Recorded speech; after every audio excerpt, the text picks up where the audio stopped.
Okay, so here we go. Welcome everybody. So this is going to be a video tournament report for the 2022 Coruscant Nationals. I am Dan Tartaglione, also known as DTartag1. Pretty much anything that's revolving around Star Wars CCG. Again, this is going to be regarding the Star Wars CCG card game. For those who don't know what it is back in the mid 1990s. A gaming company called Decipher collaborated with Lucasfilms to create a card game revolving around the Star Wars universe. And the game was very popular for a while. It was actually one of the more popular games of the 90s, ranking up there with Pokemon, Magic the Gathering, and uh, was alive and running until about 2021. Or, I'm sorry, 2001. So at that point, the company Decipher lost the license. Lucasfilm decided to go with a different company. They went with Wizards of the Coast, who is making Magic the Gathering, and like I said, this company Decipher, they lost the license, and they got together with a group of volunteers, players who liked the game a lot and decided to keep it going. That has been going on strong for almost about 20 years now. So, and since then, players have come up with cards. They have created themes regarding like a lot of like the old stuff, like the Legacy era Star Wars, the newer Star Wars stuff. Like you see a bunch of episode 7, 8, and 9 stuff. Episode 1, 2, and 3. Like originally when the Cipher came around, they didn't have like an Anakin Skywalker. So now there's an Anakin Skywalker that like I said, the group of volunteers created. And like I said, this game has been going on strong for a while. So this year, again, is about the 20th anniversary of the Players Committee.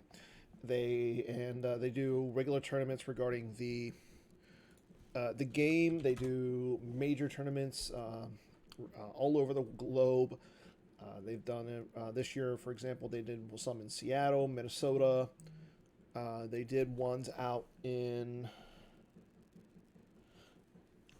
So they did Minnesota, Seattle, New Jersey, and Worlds, for example, is going. And they did, Worlds is going to be out in Atlanta this year. Another big, even the Europeans have tournaments. Germany later next month. They're going to be doing their European Championships, and it's still rather large. Like I want to say, there's at least like 400 to 500 people still playing this game. It's really fun, and it is definitely one of the more popular games that's run by volunteers. Like the Star Trek game, there was a Star Trek game at the time. They had a players committee. The Lord of the Rings did a game. All those games they tried to emulate what this PC does, but they failed. So today, what I'm talking about is the game continues, and they do smaller, not major tournaments. They're called regionals. All over the globe, there's different regions. Like for example, I'm in Pennsylvania. Pennsylvania is weird because it encompasses two different regionals. All these regions are based off planets in the Star Wars universe. So, for example, like I'm in Pittsburgh, I'm represented in the Corellia region. Whereas if you go to Philadelphia, you're in the Coruscant region. I don't get it. I don't get why. Pennsylvania is one of the few states that's divided up like that. But it is what it is. And yesterday, I played in the 2002 or 2022 Coruscant regions. It was so. I guess I should start off in the beginning.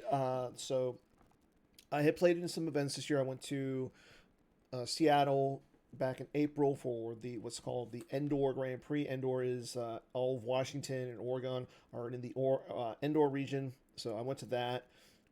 Didn't do really well.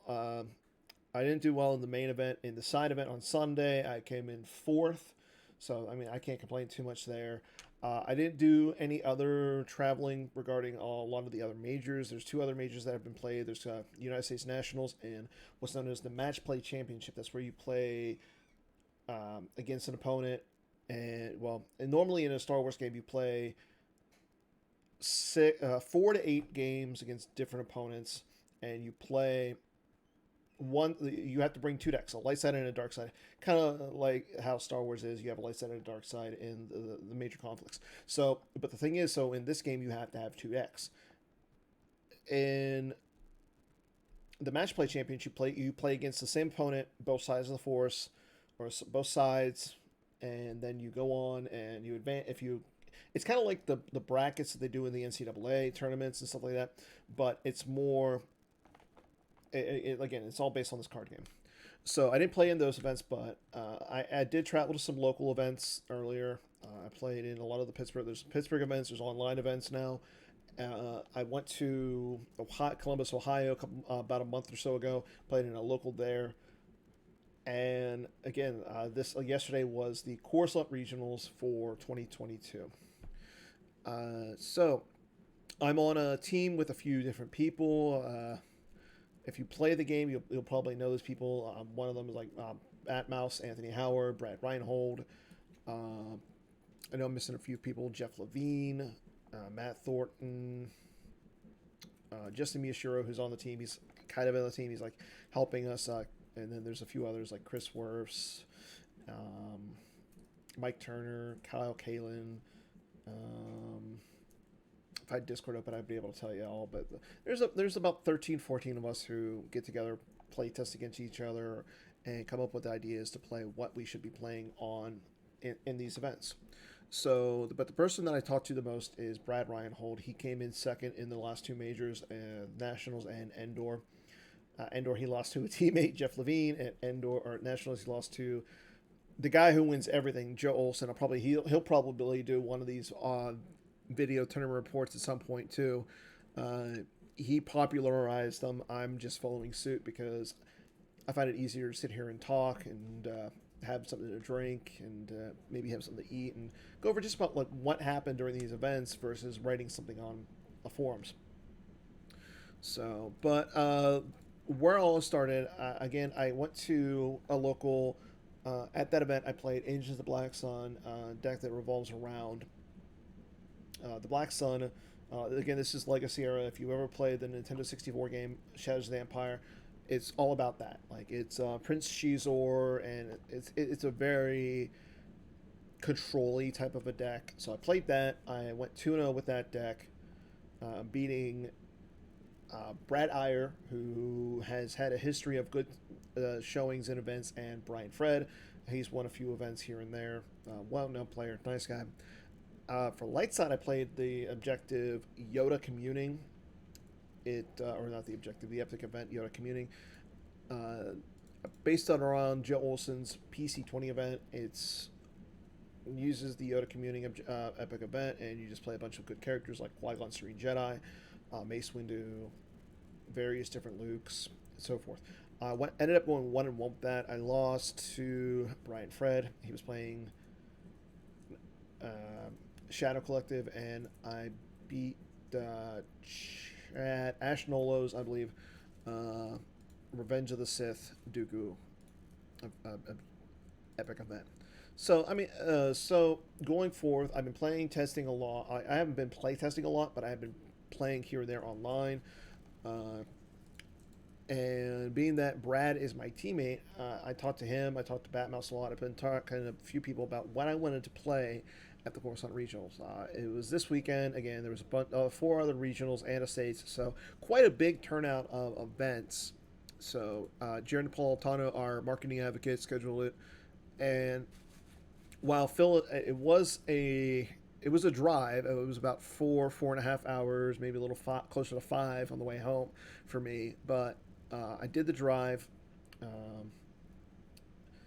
and I was planning on it all this week. I was going back and forth on light side. I had my dark side set, which was good, but I did not know when I wanted to play for light side. And honestly, part of me was like, do I really want to go? It's a 4 or 5 hour drive. If I leave, I gotta leave here at minimum 6:30 in the morning, or at latest 6:30 in the morning. I'm not gonna get home. Like, I could probably stay the night out there if I really wanted to. But looking back, I decided, yeah, I'm going to go, and it's going to be a fun little time. But I did talk to Brad. I was pretty much zeroed in on the dark side. just because I haven't played the deck, but in fact, I think this is probably in this current iteration, this was my first time actually really playing the deck. But I've seen a lot of people play it. I've watched a lot of reviews on it. I've seen Brad take it to majors, do well with it. So I decided to go with his Set Your Course for Alderaan deck. That deck, you're going to blow up the Alderaan system, and after you do that, you deploy Star Destroyers, you retrieve three, you manipulate your opponent's battle destinies with the new card, the any an effective demonstration. It's right up here on the deck list, and use Maul to again manipulate their battle destinies, their weapon destinies, and you just try and control space. Do some big drains with the objective, because once you're flipped with the objective, for example, as I clicked off of it when I meant to do this. So once you get to the 7 side of the objective, just by all you got to do is blow up Alderaan, and that usually takes you about turn 3. If you don't miss on your destiny, if you do miss on your destiny, well, you have other chances. You can keep going until literally you succeed on blowing Alderaan up. But once you get to the 7 side, you get a drain bonus. Your Star Destroyers deploy less, and you just try and control the space. But Brad has developed the deck so that way you can try and control the ground. You run Darth Vader, Dark Lord of the Sith. You run General Grievous, General Veers with a Walker, Kylo Ren, Lord Sidious, Mara Jade. So you try and hold a site as long as you can while disrupting what your opponent's doing on the ground. But your big thing is you're going to try and drain up in space. You're going to try and do some ping damage with the card Tarkin's Doctrine. And you're just, anytime you deploy a Star Destroyer, you're just retrieving 3 force off of a million voices crying out. So, very manipulative and control-y type of a deck that, again, like I said, this is the first time I really played the deck. I put the deck together, but watching it and just seeing people play it, I think I got a feel for it. As for light side, recently I've been playing a variant of Qui-Gon Communing. I was doing pretty well with it. Recently I played against Paul McPherson and Greg Shaw. Greg, who's easily one of the best players in the world right now, perennial top 8 player, national or continental champion, really good player. And I played against both of them with that deck. I beat Paul playing Raltier Operations. That deck has become very popular right now. It is a deck where your opponent just goes to the Raltier Slice. They do a lot of drains. They manipulate their lost pile, and kind of like you'll spread out and do some damage there. And then the other thing is, so I had some success against that. And then Greg was playing Shadow Collective with the BB9E droid and Silence's Golden, and played against him and was able to get some wins in there. So I was really thinking about playing that. Then I got into playing against Jeff Levine, and actually, funny enough, I played against two teammates, Garrett Larson and Jeff Levine. Garrett was playing Bring It Before Me with the BB9E droid, and Jeff played This Deal Is Getting Worse All the Time. And both of them just destroyed me with that deck, and I'm just like, okay, I don't want to play this. There's something like looking at it, and it just made me not want to play it. So I talked a little bit to Brad, and he then decided to talk about a Yoda communing that he was going to play at Nationals for day 2.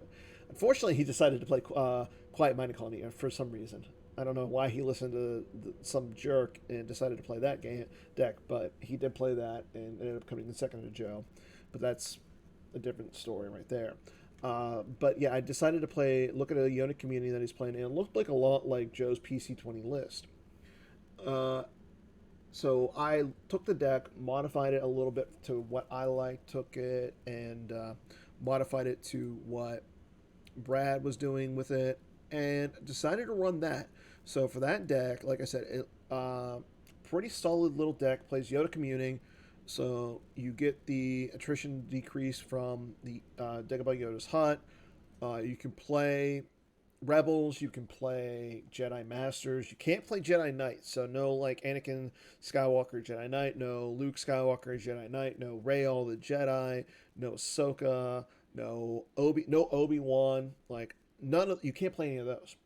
So, but you supplement that with playing cards like Qui Gon Serene Jedi, who's probably one of the best Jedi Masters right now. He's really good, has full immunity. He gets +1 to each of his to each anytime a weapon's fired in a battle, as long as he's alone, and you can get meditation on him from the Lost Pile. And then you play Mace Windu, who is solid.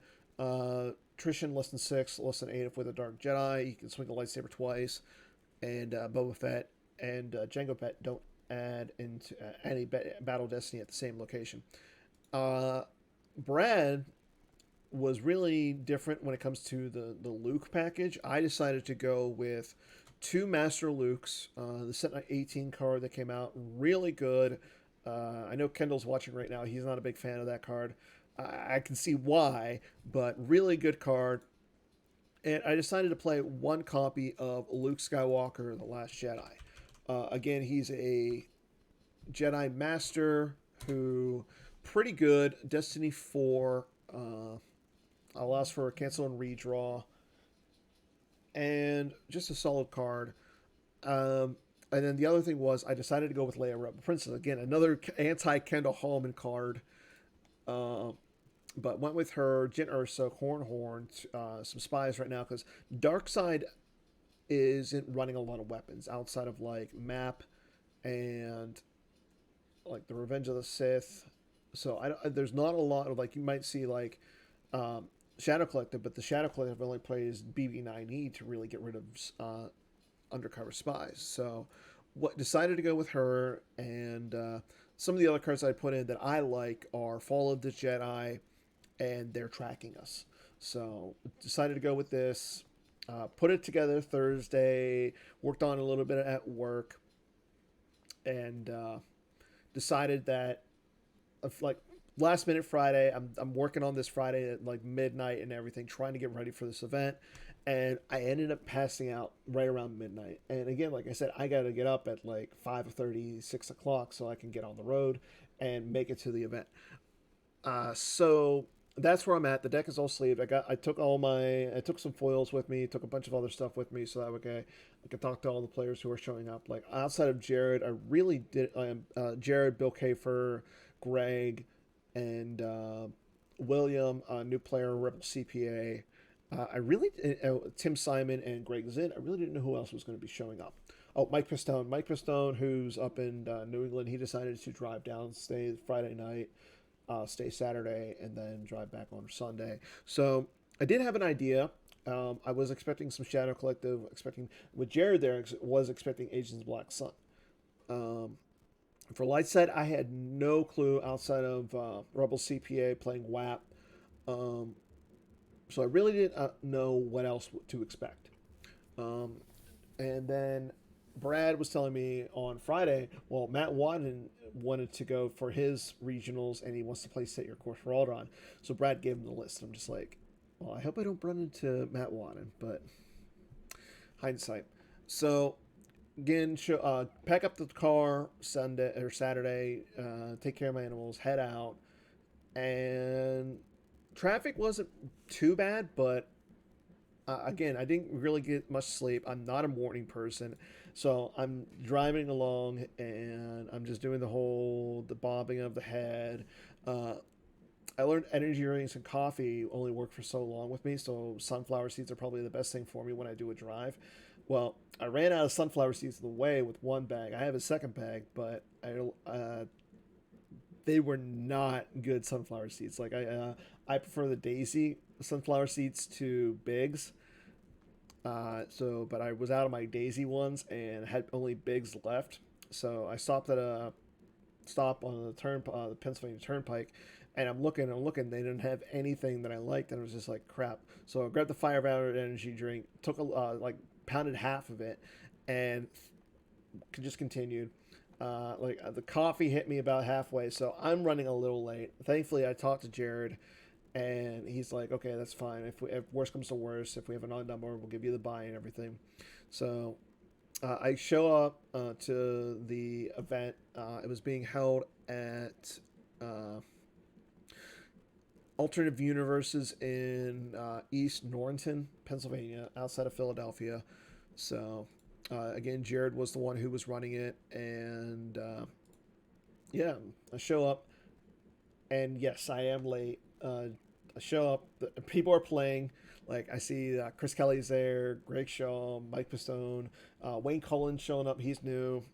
Tim Simon, Bill Kafer, who else? Jared, Matt Wadden, Mike Pistone, Tom, who is a newer player, Andy Talaga, Tom is Sarah Chan, Greg Zinn, and Will again. So not a really good. It looks like a stacked tournament with very top heavy with Bill, Greg, Jared, and Chris Kelly. If you pay attention to any of the Thanks, Carl. So if you pay attention to the rankings that Joe Olson and his team put together of like all the top 25 players out there in the world right now, well, lo and behold, four of them are on the list, including Greg Shaw at 8, Jared at 16, or Bill Kafer at 25. Chris Kelly I think he missed. Obviously, like he topped 8 at Worlds a couple of years ago, online Worlds. He's won the NPC. He's won Nationals. I mean, how he's not on the list is beyond me. Matt Wadden not on the list. Like he's won. He's gone in the Worlds, top 8. He's top 8 at Nationals. He's top 8 a lot of tournaments. So again, both really solid, really good players who should be on. Like we had 3 people on the top 25 list. Pretty stacked tournament, and here I am, somebody who at one point was just called had a little nickname called King of the Scrubs. So, but again, like I said, show up, and I have the first round bye. So Chris Gogolin shows up. He brings some of the cards that he wants to sell from the PC and everything. I talked to him, go through, pull out a bunch of cards, and was like, "How much is this going to be?" He gives me a fair price. I'm just like, "Okay." So buy some stuff off the PC, buy some stuff at the store. I play Magic, so of course I bought like some double masters and stuff like that. Uh, and then I pull out some of my trade stuff. Bill ends up playing Greg's in the first round. And I'm sitting there watching them playing. Bill's playing Hunt Down Virtual versus Greg playing Mind What You Have Learned. I'm just like watching this, and Bill was able to beat Greg, and afterwards we did some Magic trading and everything. And Chris is like, "Hey, I got my foils. Let's do some foil trading." I'm like, "Okay." Make sure I pulled out my foils and everything. And a little bit later, like the round ends, and Jared's like, "Okay, on to round 2. Top table, Greg Shaw on light side, Dan Tartaglione, Dan on dark side." And I'm like, "Oh god, this is not going to be fun." So again, like I said, I played Greg recently in an online championship series event, and I ended up beating him. So I'm like, "Oh, Greg has a chance to get some revenge. I know he's a good player. Let's see what happens." So I pull out my deck. Again, I'm playing Send Your Course for Alderaan. And Greg shows that he is playing a deck that I haven't played against in a while. A deck that I've never really liked. He is playing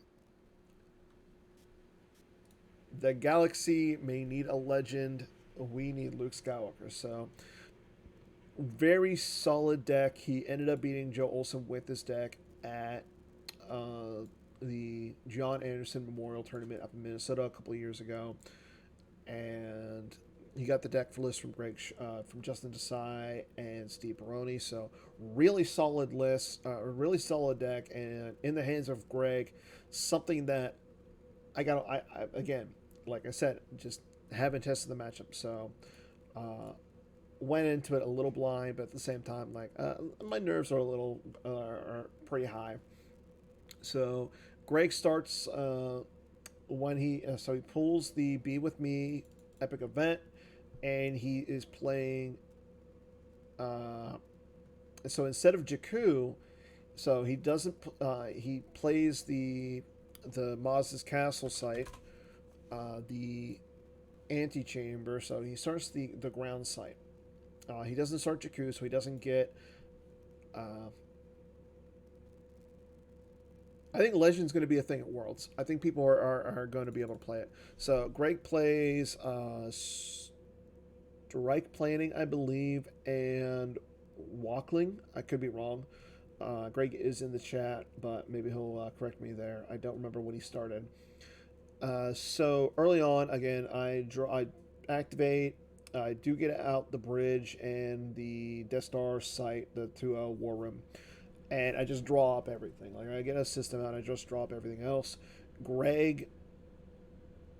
Oh, okay. Apparently I was right. So again, Greg kind of does the same. Like he really doesn't do much, and really nothing really starts until a couple turns in when right after I blow up the Alderaan system with the Death Star War Room Virtual.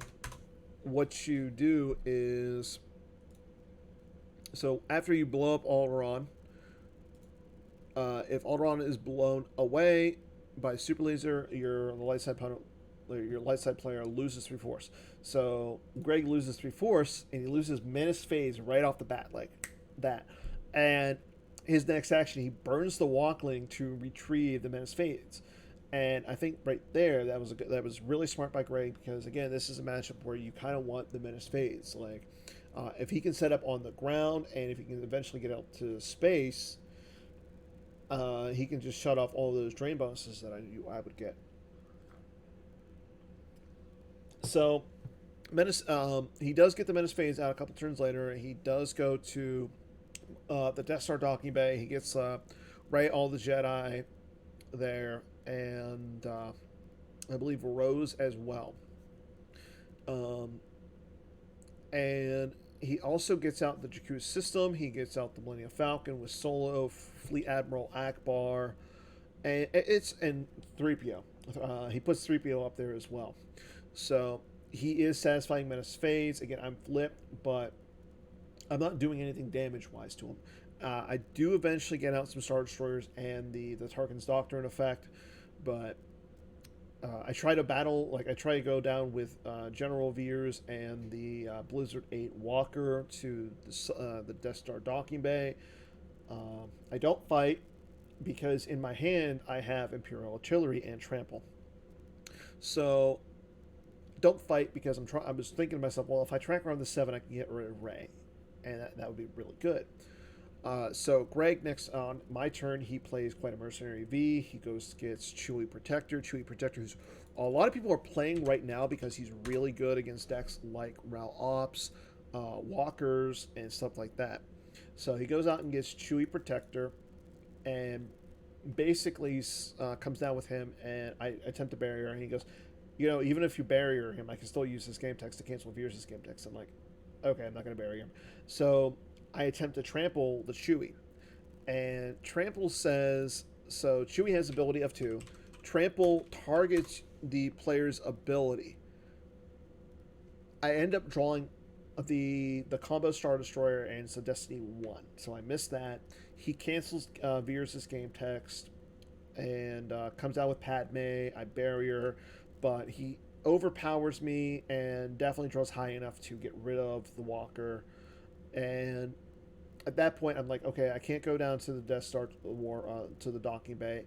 And I believe he throws Leia down to the War Room. So he's draining for 2 there. He's draining for 2 at the docking bay. He's got space going. He's shutting off my drains. I do attempt to go down with General Grievous by himself to the Moss's Castle site. Unfortunately, that doesn't work for me. He comes down with Lando Calrissian Scoundrel. And at that point, I'm just like, there's no point continuing this. It's just, it's game. Like, Greg. So Greg takes game two essentially off me. So at this point, I'm 1-1, and everybody else ends up finishing. So game three will starts a little bit in a little bit. I'm like I so game three starting, and I get the next big opponent. My opponent is your current marketing advocate, Jared Napolitano. Jared, who again is ranked 16th in the world right now, really good player, and he is playing. They have no idea we're coming. A deck popularized from his teammate Connor Britton Stubley. Connor likes this deck a lot. He plays it a lot, and I'm assuming that Jared learned how to play this deck from Connor. So it's revolving around everything that happened on Rogue One. You want to basically go down to Scarif, grab There's an effect that you start called Stardust. It does ping damage when it's attached to a Rebel Spy. On the flip side, your spies have increased defense value, increased power. If you want to target with them with weapons, the light side player can put a character out of play to cancel the targeting. So fairly good. Like it's a good objective. It's not bad right now. I played it at Endor in the Constellation. I ended up going 1-2 with it, so not the best of times for me, but it was I like the objective. So Jared is playing that, and on the zero side, the light side player gets to be able to download starships out, with the exception of the Millennium Falcon and Home 1. So again, I start off, I get the war room, I get the bridge out, I'm activating, I get a system out, and I start moving the Death Star to Alderaan. Jared eventually does get out the Tantive 4 with Luke Skywalker on it, and again, I'm assuming he's got like a Rebel barrier in his hand, so I don't want to go down with the Star Destroyer in front of that just yet. The other thing is, right off the bat, like turn one, I play Death Squadron assignments to go and pull a Star Destroyer or a Walker. I think I pull a Walker at that point. Because you can pull any card with Death Squadron in lore, so there's a bunch of Star Destroyers that have that. There's like Blizzard 8 that has that. So I pulled one of those, and he went ahead and played Visored Vision. Jared loves these little cards, like these Destiny 3 Use or Lost Interrupt that just says, oh, you play this Interrupt, it's gone. I know he plays the Dark Side variant in his Ages of the Black Sun deck. He plays this in Prophet, so he plays it a lot. I was really surprised that he played it. So he just makes me lose that Death Squadron assignment, so it's just the Destiny 4. Like, I'm not going to lose anything else. And again, with my deck, I can potentially get it back with all the retrieval. So Jared does pretty much set up all of his space packet at Scarif. He's got the Bright Hope. He's got Leia's Resistance Transport. I don't play the Imperial Detention Shield, so that way he has to pay 2 when he goes get Rey. So he's got a pretty nice little fleet set up at Scarif. Again, something I'm not going to really mess with. So I do blow up the Death Star, Death Star. I blow up Alderaan, and his on the ground though, Jared's very weak. He's got Corporal Melshi and I believe Taidu. So his Melshi allows him to pull a trooper. He pulls Taidu, and he has those at the data vault. And I'm just licking my chops at this point, because in my hand is probably the best character to come down with against this deck. And that card is Darth Vader, Dark Lord of the Sith, because you can choke somebody. It just targets their ability. They can't cancel it. Again, it doesn't target their defense value. So with all these little characters running around having ability of 2, they're pretty easy to get rid of. So I go down with Vader and I believe P-59. And Jared is on the 7th side. So I choke Melshi first, get rid of him. Um, and he goes to the Lost Pile. So I attempt to use P-59 to shoot Taidu, but he cancels it. I don't remember if it. I think he cancels it with Sabotage, but I don't remember. Uh, but again, I'm drawing Destiny. He's not, so he does lose Taidu and he loses the Hojix. So, but I get him off the ground. So right there, he's only going to be doing like a drain of one up in space. I am draining on the ground. I have a presence on the ground, and I'm looking pretty good. So I start doing the stars. I get out some Star Destroyers. I get out the Judicator, I think, and I get out the Tyrant. So I set up the Tarkin's Doctrine up in space, and like I said, Jared is just holding the Scarif strong. He's retrieving with Luke. We're both doing some little bit of damage, and Jared is able to get out another docking bay. He doesn't get the Scarif Beach. He gets it out the Scarif docking bay, and he sets up Menace Phase. Menace Phase is a pretty good card right now. So I'm not doing a lot of damage up in space, but I am doing ping damage with the Tarkin's Doctrine. So we're both draining, and eventually I go down with like Veers to Scarif. I attempt to trample a character of his. He has the perimeter scan. I do allow him to move Saw Gerrera away. Big mistake. I should have just targeted Saw Gerrera, but again, he has the perimeter scan, so he cancels my trample. And he still sets up very nicely with Menace Phase. He does come down with like Leia and Han Chewie and the Falcon and another character in front of me up in space. Like I have the director Krennic, the Death Star Commandant, who's a really good engine for this deck. He gets rid of that. He gets rid of the Star Destroyer with Han Chewie and the Falcon. So, I mean, he's draining for one at my systems, but I mean, like I said, we're both doing about the same amount of damage. But I'm retrieving 3 anytime I want to deploy a Star Destroyer. He's just retrieving constant 1. So eventually I do put the Tyrant over to Scarif, and in my hand I have the Laser Cannon Battery. The Laser Cannon Battery is one of the 6 one of the 6 weapons in the game that you can actually deploy as react. So I move it over. It's just sitting by itself, and he goes to battle. Obviously, I have the Gick in my hand, so I'm not really scared. I react with the Laser Cannon Battery, and I attempt. He has Sabotage in his hand. He draws well enough to get rid. He draws a 4, but because the Sabotage says if you have a spy on the table, you can subtract 1, and he blows up the Laser Cannon Battery. So I do miss. I do target the Tantive 4, or attempt to target the Tantive 4, but I miss there, and I do lose the Tyrant, and I don't think there was any overflow because of the forfeit value. Because I mean, he does. No, I have the Gick. I do have the Gick. So he has the Bright Hope out. He draws a 6 for that, so he doesn't lose anything there. So I'm running around trying to get to block the Falcon and everything, but and he comes down with Shirut down to the Death Star. I have Lord Sidious.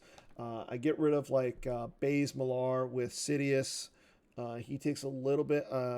Again, I think he loses the Gick there, but I get him off the Death Star. I'm chasing down Shirut, and eventually time is called, and this is after it was on his turn, and this is after I deployed another Star Destroyer and retrieved 3. So we count up the life force. Jared is sitting down by. We count up our life force, Jared, and this is after Jared drains me and does all the ping damage. I believe I lose 5, so I lose my entire hand and 1 card, and at that point I'm up by 2. Jared has like 2 cards in his hand. He can't really do much. He can't battle. He can't drain. And there's really no options for him to do other damage. So he does take a card with Rey, and I'm like, dude, that puts you down to under 3 cards. You need to get 3 cards back now to win on Lost Pals. He's like, yeah, but I'm in desperation mode, and I'm just like, okay.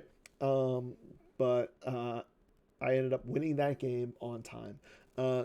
Now the best part of that game, I didn't say this earlier, was there is a point in the game where I had Jared decided to grab Imperial Command.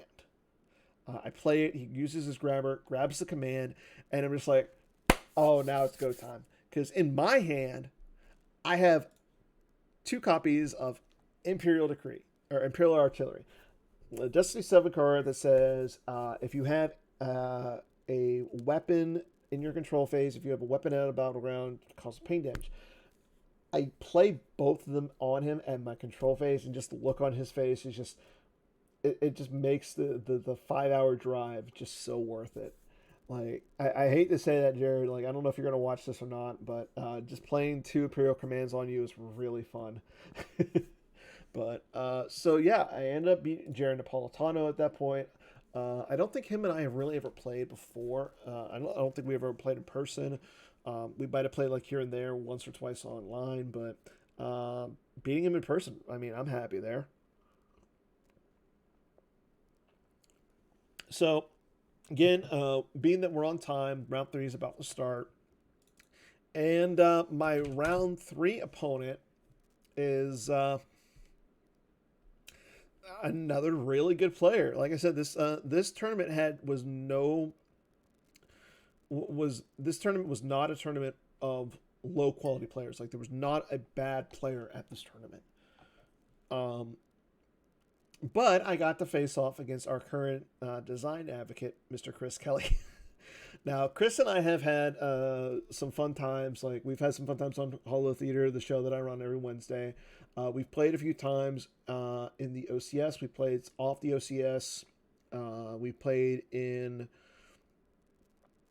We've done like little challenges where he's gone to win like foils from me on Holo Theater, and we've done some other ones too. And then recently there was just a one night tournament where we split games. So Chris and I have had like a back and forth recently. Chris for Lakeside is I'm not surprised at all. He's playing the Skywalker objective with Luke. So he's playing Luke Skywalker Jedi Knights with Like My Father Before Me. So no surprise to anybody there. But for Dark Side, I was a little surprised because he's playing I Want That Map. Now, map is a pretty good objective. Like it's been through the ringer here and there.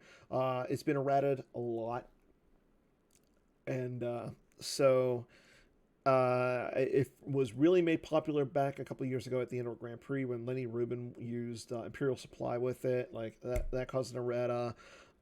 The objective's been errata a little bit. Like recently, it's been changed to say that your opponent can now use any non-Jedi character as their resistance agent.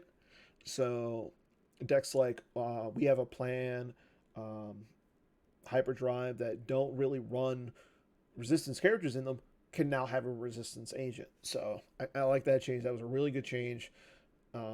So I say that my resistance agent is going to be Rey. Again, I'm just running regular Rey. And we start the game.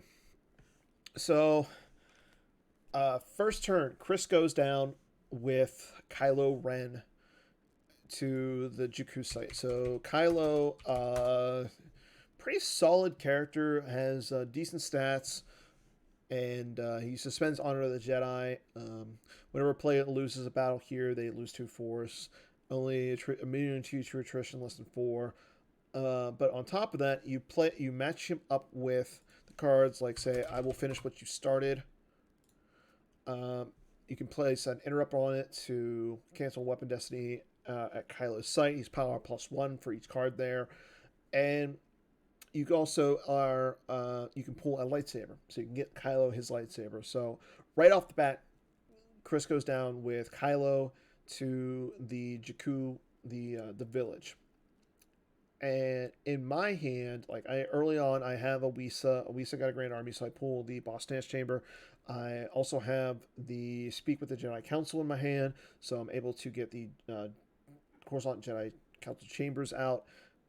Outside of that, my hand's a lot of red. But the lone character in my hand is the bane to everybody's who likes aliens existence right now, Master Luke. On top of that, I have the Blaster Deflection, Jedi Levitation, and I believe I have the 3-2 sight as well, the Naboo generator core, where both players have 2 activation. Lightsaber players has 3, so I have a pretty good hand. So I throw down the Boss Nash Chamber, I throw down the Jedi Council Chamber, and I ask Chris, I'm like, hey, I look, Yoda's out of place, so I can't look with the Jedi Council Chamber for Yoda. And he goes, that's correct. I'm like, I'm just double checking. I mean, I'm not Greg Zinn, I'm not Tim Simon, I don't know the rules all the time, but so I go down and I look through. I think I do the Boss Nash Chamber to look through my deck really quick, and I see that Luke's lightsaber's in there. So I go Master Luke and lightsaber down in front of Kylo and initiate. I swing at Kylo. Chris does. I draw, I believe, a 5 and a 4 or a 5 and a 5, but I draw enough to hit Kylo. But Chris has he plays the interrupt to cancel the destiny. He then swings back. I play Blaster Deflection. He grabs it, and then we go to destiny. I believe he draws like a 2. Like he draws something really low. And me, I draw high enough to get rid of Kylo. So there goes right off the bat. Kylo Ren and lightsaber both go to his lost pile. I'm sitting in a good position because, again, Chris doesn't have a lot of activation. Like, he doesn't have the Blockade Flagship Bridge on his table. He does have the Exegol. He doesn't have the Emperor on his the table yet. He doesn't have any of the systems. So he's missing a lot of activation, and I'm not giving him any. And that was one of the strategies early on. I was like, I don't want to look with... I'm not going to use the Yoda game text to pull a... I'm not going to use Yoda's game text at all to pull any of the locations. I'm not going to go with my 3-2 sight from my hand because I want to limit Chris on what he's doing. So next turn, Chris goes and gets the Emperor, and that's all he does. Me, well, he does play the battle order, so I activate, pay the 3, drain him for 3, and he loses like Mara Jade and 2 other cards. So I'm like, okay, I'm sitting, and I just draw up a bunch of cards, and I'm drawing some good cards. I draw like a second Blaster Deflection, and I draw a few other characters. I think I do draw at this point. I don't remember what else I drew, but my hand's looking pretty good. Chris then comes down with Kylo Ren. Like I think he does like he floors down the Emperor, but he also just draws a bunch because he's looking for stuff. So I do think I think he takes like 1 or 2 turns of drains from me, but eventually he does get out. Kylo Ren, Captain Phasma, and one of the 2 FN guys, those little troopers. He loses FN 2003. Like him losing that one into that drain was really big because FN 2003 says that you can use a force, make this one hit to cancel opponent's gain text, and they can't fire weapons. That's really big. Like him losing that really set me in a good position. But he does come down with MN 2199, Captain Phasma, and he initiates. I think he overpowers me and makes me lose 2 cards, and I have to utilize the We're Leaving. So I do start that card with the Yoda communing. And the nice thing is, again, it's an effective Gick. So it's once per game, it goes out of play, lose it, cancel all remaining battle damage. So I don't lose anything in the battle. My next turn, again, I just draw. And the reason I'm drawing is because I want to make sure I have all the stuff in my hand. Chris would only be draining free for 1. He has... and he has limited amount of force. And the other thing is... He isn't activating a lot, so I don't think he's going to drain me. And battle plans or battle orders are already on the table, so he would have to pay if he wants to. He does not drain me, but he does get out the Jakku system. He gets out the car, and eventually he just starts setting up. Like he just gets a bigger hand, and I believe he comes down with Snoke as well. So we take a few turns of me just holding and him just setting up. So eventually he's got the Finalizer and General Hux on it. And he's got like Kylo Ren's shuttle with a character on it. And it's looking really good. He doesn't lose anything in that battle. So he doesn't lose the Phasma, the FN, or Kylo because I draw a 2 for Destiny and he has Close Call. He plays it lost. So he doesn't lose anything. I lose Luke and 2. Uh, so eventually I go and play the Naboo Battle Planes. I get out. I go and play Luke Skywalker the Last Jedi, and I realize I don't want to do that. And the reason I don't want to do that is because Luke's lightsaber's in the lost pile. So I have both that one and Master Luke in my hand. Master Luke, once per game, allows you to pull a lightsaber from the lost pile and put it onto Luke. So I'm like, okay, I play Master Luke, play Rey, play Anakin's lightsaber on her, and pull a card. The card I pull is your token for today. So if you're watching this and you're doing the sticker program, your token for the sticker program is Neighboring Leads. And so I'm sorry, Chris, to rub this a little bit, but Neighboring Leads is going to be the token, and there's a good reason. So I grab Neighboring Leads and I pass turn again. Chris is trying to set I think he does. He doesn't drain me because he doesn't have out the finalizer yet. But again, I'm threatening a drain of 4, so he eventually does set up in space. He plays Resistance, and I think this is after I also get out Mace Windu with lightsaber. So he sets up all that, and he passes turn to me. It's go time. So I activate. I save all the force I need in my reserve deck. I think I saved 8. Because I play the Neighbor Leads from Naboo over to Jakku. No response. He doesn't. He can't grab it. He doesn't have the canceller, so it goes through. No sense. Nothing. So again, this is in my activate phase. I go to my control phase. I don't drain because I would have to pay for drain. I don't want to do that. And he has resistance set up. So I would only drain for 2. So I transport over, and in my control phase, I fire with Mace, I believe. It doesn't matter. At the FN Trooper.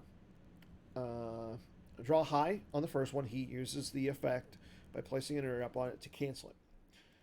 I draw high for the second one. So the Trooper's hit, gone to the lost pile. So he's down to Snoke, Phasma, and Kylo. I don't drop anything else because even though I have him in my hand, I don't drop Qui-Gon. I have Qui-Gon and the saber in my hand. I don't do that. The other thing is I have 2 cards in the sand effect. I have the sand effect on the table. I totally forget about it. I should have pulled a card in this battle, but I didn't. Because even though we're only both drawing 1 Destiny, if Chris, I could have canceled for the Weapon Destiny, because on there I believe was a Jedi Levitation, but I think all my Destiny in my deck is pretty high. So I swing, hit Kylo, swing, hit Phasma, and I hit Snoke. So he has no weapons.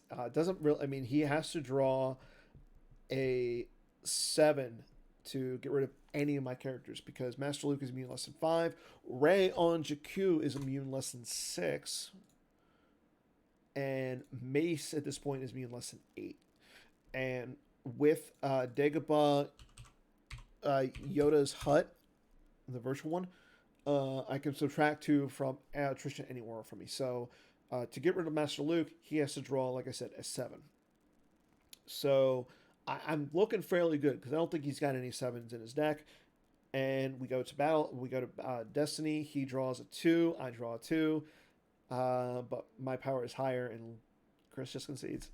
So right there, back to back against the two. I play against 2. I play against 2 advocates and beat both advocates. I'm like,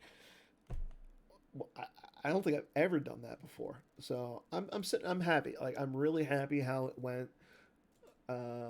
And I was Chris and we trade some and everything. I finished eating some pizza in my game against Jared. Jared and I sent Bill over to next door to get some pizza, and I finished, continue eating my pizza and everything. So I'm sitting pretty good.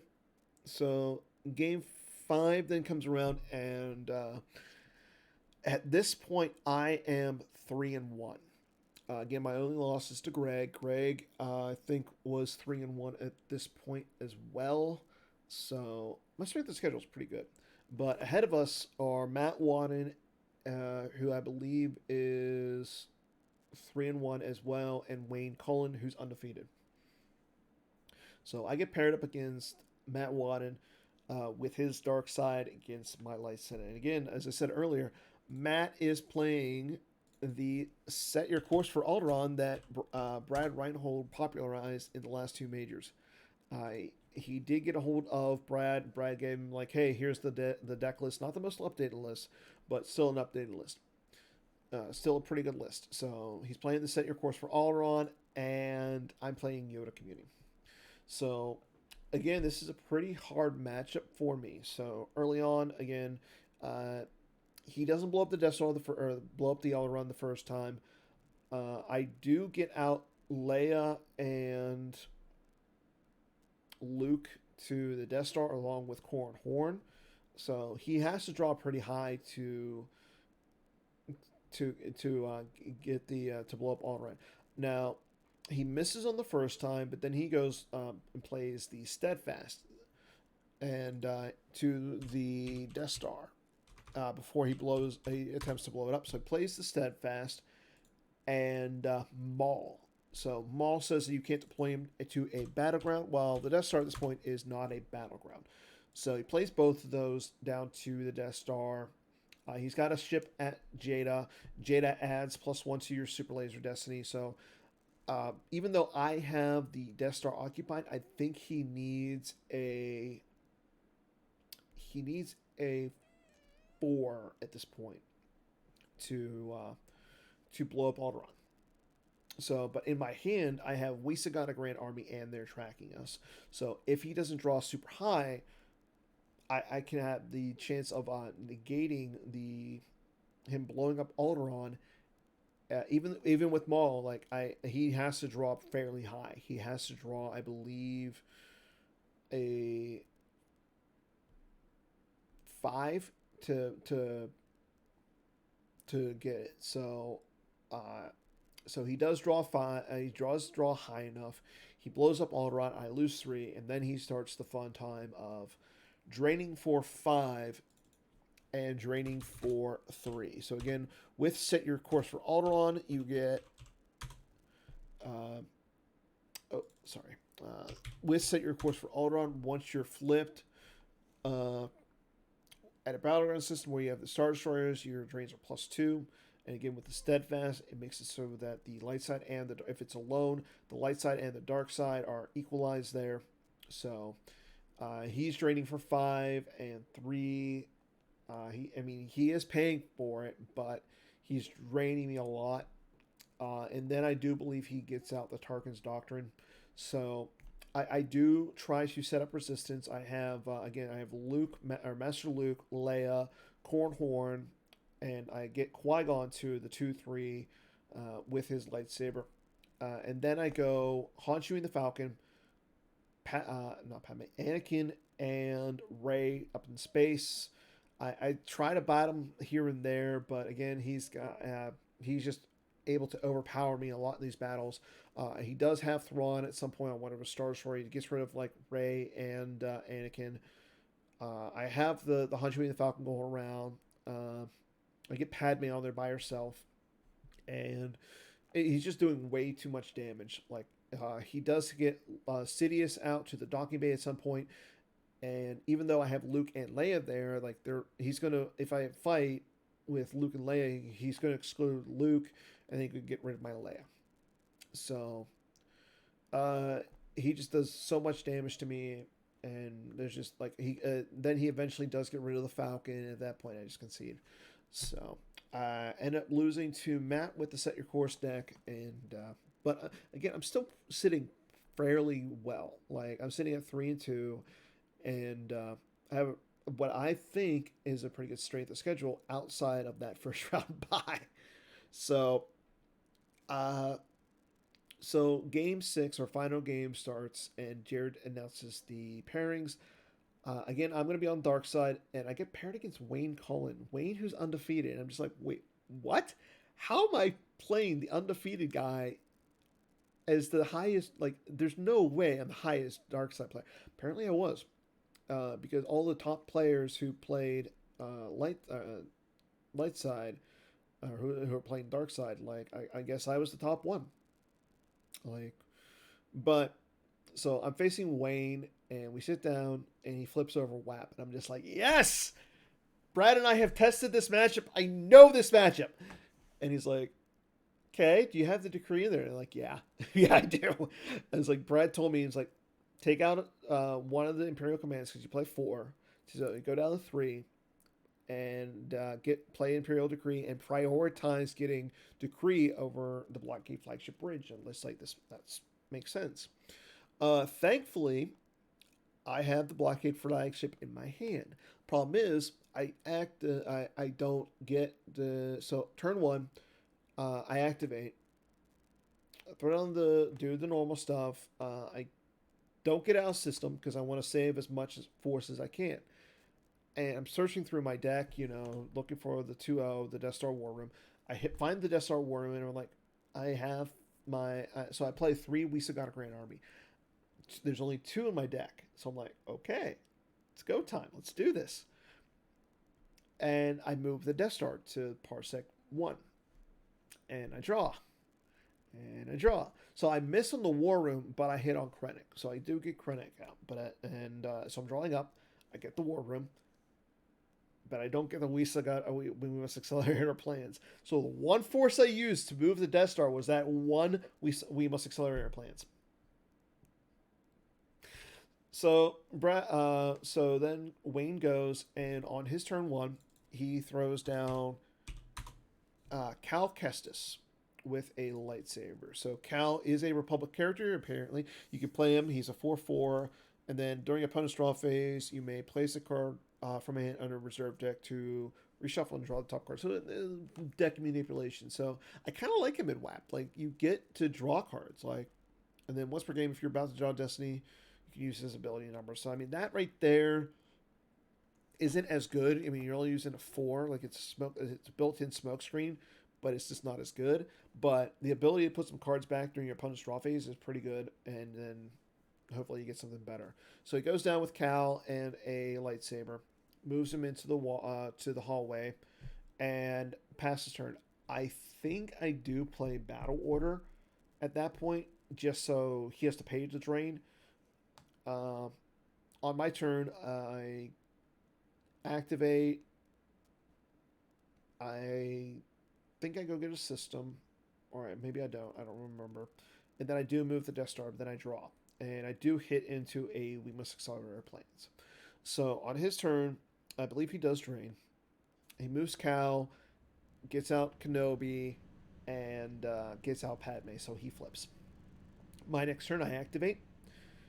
Activate 3, play we must accelerate our plan, go get the Imperial Decree, set that up, blow up the Death Star, or blow up the Alderaan with the Death Star, and then I deploy Lord Sidious to the docking bay. So now he's going to do some damage to me, but I negate one of it. So on his turn, he does the ping damage. He drains at the site, and then he gets, and then he deploys Captain Panaka, who deploys for free, and he moves him over to the hallway with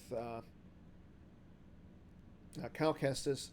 So it's and he's got Kenobi with a lightsaber, and Amidala, and he's got Panaka and Cal at the hallway, and yeah. So my turn, I deploy a Star Destroyer. I set that up with Krennic, I believe, and I set that up at the Death Star. So, and then I do Krennic stuff, and I pass turn. He pings me, he drains me. He's pinging me for 2, and he drains me for a little bit, and I think that's all he really does. On the next few turns, again, I don't I'm not really deploying Star Destroyers at this point, but I get Maul out and I move Maul over, joining Lord Sidious at the docking bay, and I pass turn because so I have Imperial Decree out, and I have Maul out, so he can't cancel my destiny. I can manipulate his, I can manipulate mine. I'm losing only two to his ping damage, and it's looking pretty good. His next turn comes down with Mace Windu, Captain Rex, and Commander Cody. So, and he initiates. So he goes to try and swing at Maul. He draws a 5 and a 2. I use Maul's game text. Maul says I can add or subtract one from a weapon or battle destiny. Once per turn, I can add one or subtract one from a weapon destiny or battle destiny, mine or his. I subtract one, so he misses Maul. He then tries to play their tracking us. Their tracking us does not work for him. So again, it says add one or subtract one from opponent's just drawn destiny, or you can activate one. So he goes to do that. I'm like, it's at your opponent's. So he misses Maul. He then swings at Sidious, missing Sidious. So then he plays Clash of Sabers on Maul. So Maul is now inactive, and he goes to and we go to Destiny. He draws a 5. I draw a 5. He cancels it with Cody. I'm like, but Maul's on the table. He goes, but he's inactive. I'm like, does it work that way? And so we call up. Thankfully, we have two rules advocates. We have a current rules advocate and a former rules advocate. Greg comes over and is like, yeah, that works that way. And just like, oh, crap. So I lose Sidious, but I got the Gick. So now Maul is clashed, and I'm like, okay, so he's clashed until the end of your turn. So, and he's like, yeah. I'm like, okay. So on my turn, I go with Darth Vader, Dark Lord of the Sith, and Kylo Ren down. So I put Kylo at the Naboo courtyard, and I go Darth Vader, Dark Lord of the Sith down to the hallway. I check out my again. I do check out my destinies. Before I do this, I have a 4 and 2 5s. And again, this is important because I know that Wayne has their tracking us in our hands. So I'm like, well, I could choke Cal Kestis, but then he would negate it. So I can't do that. I have to go after Panaka. So I initiate, attempt to choke Cal, draw a 5. That succeeds. And he so Panaka goes away. He then tries to swing with Cal Kestis at Vader. Draws a 5 and draws a 1. So the moral of this game is like, I'm just going to say this right now. Wayne, if you ever watch this, I'm sorry, man. You drew, like, the fact that you drew, like, so many 1s in battles, I feel for you, man. Like, Mace Windu, even though one was on the table, was just killing you. So he misses on Vader. We then go to Battle Destiny. Before that, though, he plays their tracking us to activate a force. I think I draw a 1 in the battle, and he draws low enough, so I don't have to lose Vader. I don't take any damage, and he loses Cal. I then move Vader over, joining Kylo Ren.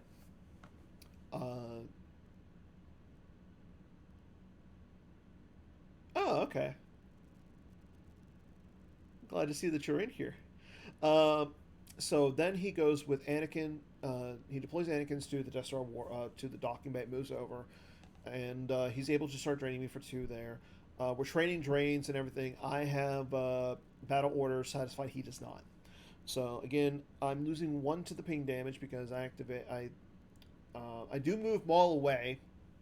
So, and then I do have a Star Destroyer at one of the other systems. So I have 3 battlegrounds occupied, and I'm taking only 1 to his objective damage. Then he, again, like I said, he takes over the Death Star War Room with Anakin. He does get a drain in there before I go with Mara Jade with lightsaber. We oh yeah, you missed with the sorry about, yeah, he attempts to play Sorry About the Mess on Maul. Draws a 5 and a 1. So yeah, he cannot get rid of you can't get rid of Maul at all. Uh, but yeah, I come down with Mara Jade, fight against Anakin, hit Anakin, subtract one from his destiny or from his power with Forlom, and we trade. I trade. I lose Mara. He loses Anakin, and we continue. So on his next turn, again, he's running low on force. He activates 5, goes to play neighboring leads, moving Mace Windu, uh, Cody, and Rex from the docking bay. Oh, sorry, I forgot. He also had Ahsoka Tano with lightsabers there. He deployed her the same turn he deployed Anakin and moved Anakin over. But he goes to neighbor leads, the two clones and Mace in front of Vader and Kylo. He draws a 5. So again, he does this in his activate phase, which was really smart on his part. So he draws the 5. He pays for it. He's got 4 cards left. He activates one more, goes into a battle. I believe, yeah, I don't think he draws. He doesn't draw for the swing. He draws for the 2 destiny with Rex.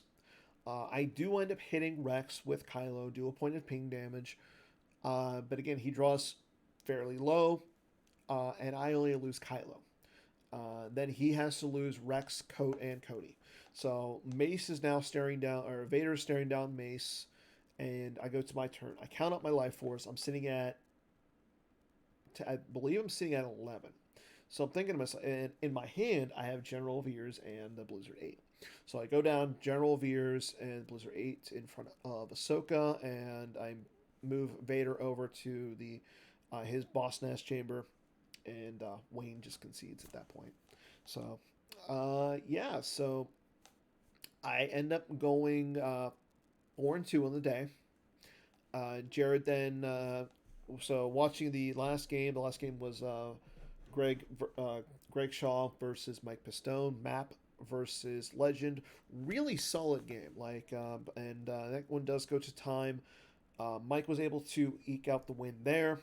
So, and yeah, that was all she wrote. So after everything was said and done, Matt Wadden ended up going as a repeat. So Matt went 5-1. Uh, he ended up coming in first place. Actually, let me pull up the standings really quick. So again, yeah, Matt ended up getting in first place. Wayne also went 5-1. But Matt had the slightly higher strength of schedule. Pistone ended up 4-2 with the highest strength of schedule through the day, so he had a strength of schedule of 46. Followed by this guy, barely eking out Greg Shaw, which I was really surprised with. Like I said, I had to buy. Like I was really surprised that my strength of schedule was able to get me the boost over Greg. Greg in 5th, followed by Bill, Tim Simon, Bill, Jared Napolitano, Tom, Chris Kelly, Andy, and then Greg Zinn. So again, with a stacked tournament, 4th place, I can't complain at all. Again, I lost to the guy who won and the guy who finished in 5th, so I can't really complain. And I beat 2 advocates. I beat Chris Kelly and Jared, 2 really good players, so I can't really complain at all. But so we finished up the tournament and everything. Jared handed out prizes. He was a little short on the regional prizes and everything, but he promised I'll give out some good ones. He ended up getting the Goguru, got the poker chip, and Pistone kind of took 2 extra prizes. Jared had a beer cup, a foil Dr. Aphra, foil Captain Hera, and a hat. The hat's pretty sweet. But Mike grabbed the hat and the Aphra, and I'm just like, dude, come on, man, you're not supposed to do that. But I did trade for the Aphra, so I can't complain too much. But at that point, everybody, Jared had to go do some family stuff. Everybody was like, okay, we're all going to drink beer and have some fun tonight. I'm like, it's 6. It's close to 7, and I'm like, you know what? I just want to go home. I want to sleep in my bed. I don't want to sleep in a hotel. So I end up like, okay, saying my goodbyes, saying, okay, I'll see you guys at Worlds and everything, and go over and get my car and drive on out. And for the most part, I think I'm making some good time. So I only do one stop. I'm wide awake. I got sunflower seeds. Like I've got some new sunflower seeds, and it makes me just so happy. But uh, do the one stop, and yeah. So I'm making good. I'm making fairly decent time. My dad's texting me. He's like, "Hey, you home yet?" I'm like, "No." I drove out to Philly. Come on, you know how long this takes. And he's just like, "Oh, how far are you?" I'm just like, "I'm this far." So I get to the Monroeville exit in near Pittsburgh off the PA Turnpike, and like I said, I'm making decent time. I'm supposed to get in like right around like right before midnight, so I mean I can't complain too much. But then, if you know Pittsburgh, I had a bad accident at the Squirrel Hill Tunnel, like right on 376, and that slowed me down to getting home about like 12:45 ish. So get home, take care of my animals, and pass out. But yeah, no, going forward, like definitely a fun event, lots of good times. Again, so I want to thank everybody who showed up. I want to thank Jared for putting it together and everything. Say congrats to Matt. Congrats to Wayne going 5-1 as well. Um, and yeah, so now at this point, don't think there's another regionals for me coming up. I know there's Corellia regionals, but I think Kendall's going to be doing that in November. So that's really after Worlds. So now, just for me, I got to finish up with the OCS and get ready for Worlds. So at this point, that's all I got to do. But thanks everybody for tuning in on this video tournament report. Might not be the most exciting thing you guys watched today, but definitely fun. And so yeah, so hopefully I'll see you guys on the next time I do one of these, or maybe if I'm streaming some games online. But we'll see. But I definitely want to get better, get better at this game and have some more fun. So thanks everybody for tuning in. It's been great, and I'll see you guys later. Take care, everybody.